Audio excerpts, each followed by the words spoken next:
Assalamualaikum warahmatullahi wabarakatuh. Perkenalkan, nama saya Eriko Ferdiansah dari 11 MIPA 5 absen 11. Saya akan mempresentasikan tentang kemajuan umat Islam. Masa kejayaan Islam berlangsung pada periode klasik, yakni sekitar tahun 650 sampai 1250 Masehi. Pada masa tersebut terdapat dua kerajaan megah, yaitu Daulah Umayyah dan Abbasiyah. Daulah Umayyah didirikan oleh Muawiyah bin Abu Sufyan. Daulah Umayyah terus melakukan ekspansi hingga berhasil menembus wilayah Spanyol. Berakhirnya Daulah Umayyah menandai munculnya Daulah Abbasiyah yang didirikan oleh Abdullah Al-Saffah, Ibnu Muhammad, Ibnu Ali, Ibnu Abdullah, Ibnu Al-Abbas yang dikenal sebagai As-Saffah. Daulah Abbasiyah memprioritaskan pengembangan ilmu pengetahuan. Kemajuan umat Islam pada masa itu didorong oleh faktor internal dan eksternal. Berikut contoh faktor internal. Umat Islam selalu konsisten dan istiqomah pada kerajaan Islam. Ajaran Islam sendiri mendorong umatnya untuk maju. Islam adalah rahmat seluruh alam. Islam adalah agama makwah. Islam mengajarkan keseimbangan dalam menggapai kehidupan duniawi dan ukhrawi. Yang kedua, faktor eksternal. Berikut beberapa faktor eksternal yang mendorong kemajuan umat Islam. Yang pertama, terjadinya asimilasi antara bangsa Arab dan bangsa lain yang lebih dahulu mengalami perkembangan dalam ilmu pengetahuan. Yang kedua, giatnya usaha menerjemahkan kitab-kitab asing dalam perkembangan ilmu pengetahuan pada masa ini. Muncullah tokoh-tokoh Islam yang memiliki semangat berijtihad dan mengembangkan berbagai ilmu pengetahuan sebagai berikut. Yang pertama, ilmu filsafat. Ilmu filsafat merupakan salah satu ilmu yang mengalami perkembangan pada masa Daulah Umayyah dan Daulah Abbasiyah. Ilmuwan filsafat yang terkenal pada masa ini adalah sebagai berikut. Yang pertama, Al-Kindi 809 sampai 873 Masehi. Al-Farabi wafat pada tahun 916 Masehi. Ibnu Sina 980 sampai 1037 Masehi. Al-Ghazali 1085 sampai 1101 Masehi. Ibnu Rusyid 1126 sampai 1198 Masehi. Bidang kedokteran. Ilmu kedokteran memulai perkembangan pada masa Daulah Umayyah dan mencapai puncaknya pada akhir masa Abbasiyah. Dokter dan ilmuwan kedokteran lahir pada masa ini sebagai berikut. Yang pertama, Jabir bin Hayyan wafat 778 Masehi. Tahib bin Qurra 836 sampai 901 Masehi.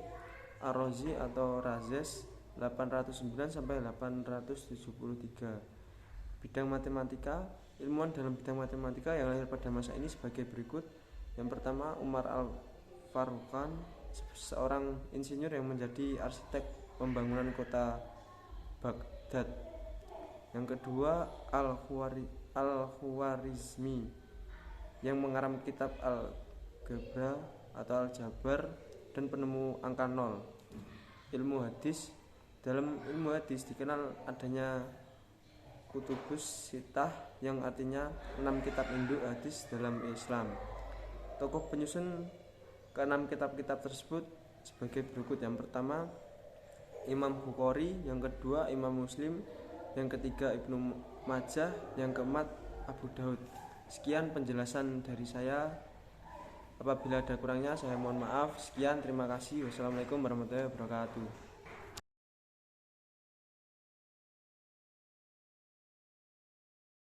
Tokoh-tokoh pada masa kejayaan Islam. Pada masa kejayaan Islam muncul tokoh-tokoh ilmuwan dan cendekiawan Muslim yang mendorong perkembangan ilmu pengetahuan pada saat itu. Berikut beberapa tokoh ilmuwan dan cendekiawan Muslim pada saat kejayaan Islam. 1. Ibnu Rusyid. Ibnu Rusyid merupakan salah satu tokoh pada masa kejayaan Islam. Ibnu Rusyid yang memiliki nama lengkap Abu Walid Muhammad bin Rashid lahir di Cordoba, Spanyol pada tahun 520 Hijriah atau 1126 Masehi. Dikenal dengan sebutan Averroes. 2. Al-Ghazali. Al-Ghazali lahir di kota Ghazalah, sebuah kota kecil dekat Tus, Khurasan. Al-Ghazali yang bernama lengkap Abu Hamid Muhammad bin Muhammad At-Tusi Al-Ghazali lahir pada tahun 1058 Masehi. dan wafat pada tahun 1111 Masehi. Adapun jasa-jasa beliau terhadap umat Islam antara lain sebagai berikut. 1. Memimpin madrasah Nazamiyah di Baghdad dan sekaligus sebagai guru besarnya. 2. Mendirikan madrasah untuk para calon ahli fikih di Tus. 3. Menulis berbagai macam buku yang jumlahnya mencapai 288 buah mengenai tasawuf, teologi, filsafat, logika, dan fikih. 3. Al-Kindi. Al-Kindi adalah filsuf besar pertama Islam karena ia adalah orang Islam pertama yang mendalami ilmu-ilmu filsafat.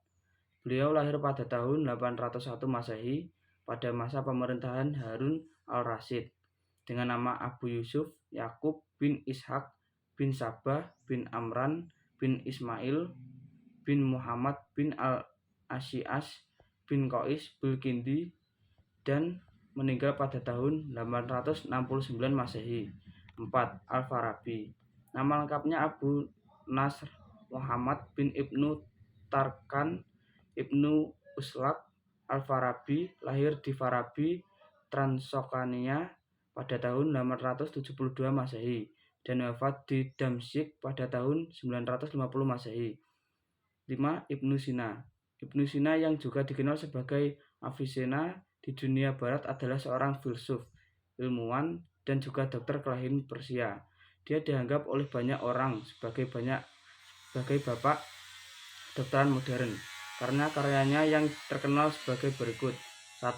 Asy-Syifa, penyembuhan, yaitu sebuah buku yang menjadi literatur penting dalam dunia kedokteran di Eropa. 2. Al-Qanun fit Tibb, peraturan-peraturan dalam kedokteran. 3. Al-Syarat wa at-Tanbihat, isyarat dalam penjelasan. 4. Mantik al-Masyrikiyin, logika timur. 5. Uyun al-Hikmah, mata air hikmah.